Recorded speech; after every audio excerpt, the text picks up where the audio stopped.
What's up mga call, and for this video papakita ko sa inyo yung unit natin na gamit lang. Bubuksan natin yung unit natin. Ayun, yan yung unit natin. So bubuksan natin yung unit natin without using remote, but yung cellphone lang natin, no? So yung unit natin is naka Bluetooth yun siya, and then main to si Bluetooth is hindi tayo gagamit ng remote, kundi gamit lang tayong cellphone. So ito, pakita ko sa inyo, wala akong hawak ng ano, no, ito yung left hand ko, ito yung right hand ko. So yan yung ano natin, wala tayong kasama dito. Baka sabihin nyo na ano, may kasama ako, wala tayong kasama. So gawin natin is lalapitan natin yung sasakyan natin. Yan. So wala ha, wala. Yan, wala. So atras tayo.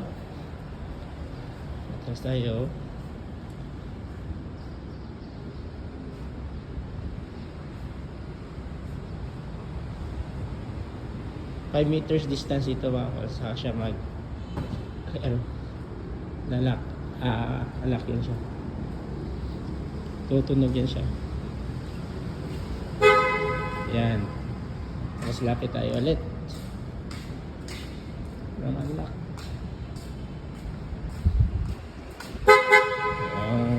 Diba?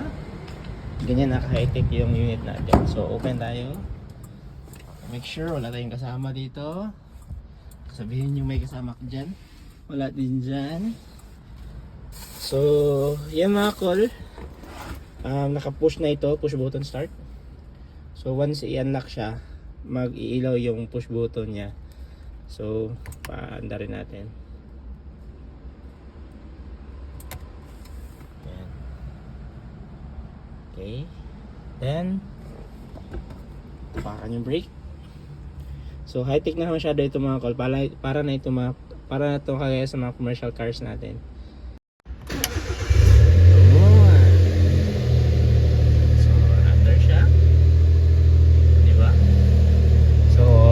High-tech yung unit natin mga call.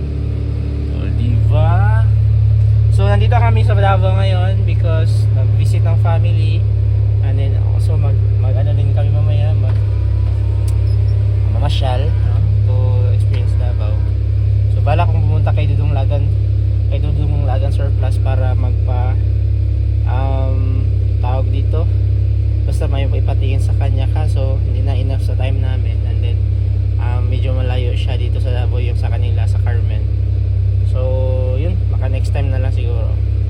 So yun mga call, no, yun yung upgrades natin so sa unit natin. So kahit surplus ito, at least napaganda natin, napa-upgrade natin ng kahit pa paano. So yun lang mga call, and